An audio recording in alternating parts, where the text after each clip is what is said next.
Chez un chien atteint de maladie valvulaire dégénérative mitrale, au stade C de la classification du Collège américain de médecine interne, la recommandation consensuelle préconise la prescription de 4 molécules. La dose de ces molécules sera modulée tout au long de la vie de l'animal, mais elles devront toutes être administrées en continu et à vie. Par exemple, on n'arrête pas un diurétique après la résolution d'un œdème pulmonaire. On pourra tout au plus moduler la dose en donnant la dose minimale efficace.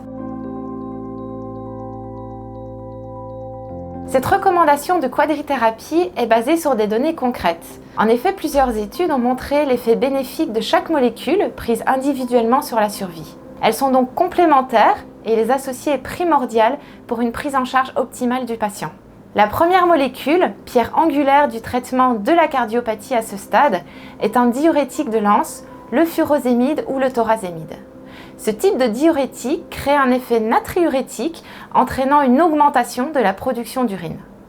Ils sont les plus puissants utilisés en cardiologie, leur effet étant dose dépendant.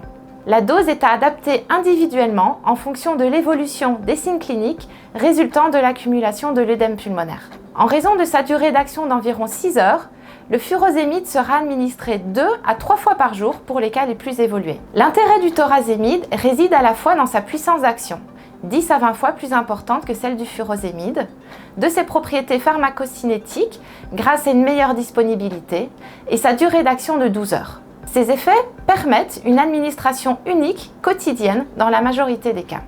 La seconde molécule est le pimobindane. Par son action mixte, inotrope positive et vasodilatatrice, cette molécule permet un meilleur contrôle de l'insuffisance cardiaque congestive et améliore les signes cliniques liés à ce stade. La troisième molécule est un inhibiteur de l'enzyme de conversion de l'angiotensine, IECA. Elle permet de bloquer la formation de l'angiotensine 2 et donc indirectement de diminuer la sécrétion de l'aldostérone. Ces deux substances ont des effets cardiovasculaires délétères à long terme, contribuant à aggraver l'insuffisance cardiaque. La dernière molécule de cette quadrithérapie est la spironolactone, un antagoniste spécifique de l'aldostérone permettant de lutter contre la percée aldostéronique. Ce phénomène, responsable d'une augmentation de l'aldostérone et donc de ses effets secondaires, surviendrait chez environ 30% des chiens naturellement atteints de maladies valvulaires dégénératives mitrales déjà traités avec un IECA.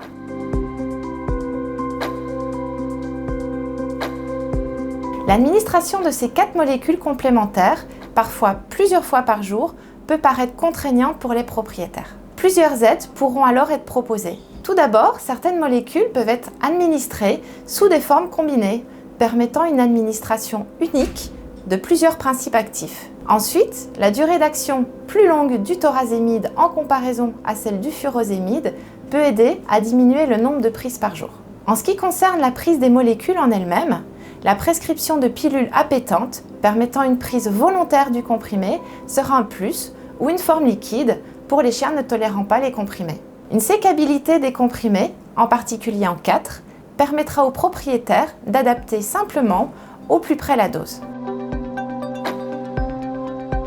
Il est important de savoir expliquer à vos clients tout l'enjeu de la quadrithérapie lors du traitement d'un chien cardiaque en stade C, ainsi que ses effets bénéfiques sur la durée de vie de leur animal et son bien-être.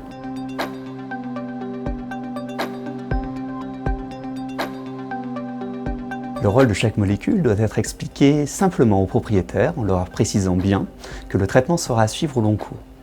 Lors de MVD, au stade C, il faut envisager une prise en charge globale via une quadrithérapie. Le furosémide ou le thorazémide vont aider à éliminer l'excès de liquide dans les poumons par voie urinaire. Le pimobindane permet au cœur de mieux se contracter et ainsi d'envoyer le sang dans l'organisme plus facilement et plus efficacement. Les IECA, en augmentant le diamètre des vaisseaux sanguins, diminuent les résistances à l'éjection du sang par le cœur. Enfin, la spironolactone agit de manière complémentaire aux IECA. Elle permet également de freiner le processus de fibrose apparaissant de manière progressive chez les chiens atteints de MVD. Il est important de sensibiliser les propriétaires aux règles à suivre afin de favoriser l'observance du traitement. Je conseille d'opter pour le moins de comprimés à donner si possible, en préférant par exemple le thorazémide au furosémide. Favorisez également les associations de molécules. Afin de diminuer le coût du traitement journalier, préférez des demi-comprimés par prise, plutôt qu'un comprimé entier. Par exemple, si le chien nécessite 1 mg de thorazémide par jour, je conseille de prescrire un demi-comprimé de 2 mg, plutôt qu'un comprimé de 1 mg, et d'avoir le même raisonnement pour les autres molécules. Choisissez des comprimés les plus appétants possibles, cela aidera. Enfin, il est utile de rappeler les règles d'administration des différentes molécules, car cela suppose pour le propriétaire de s'organiser.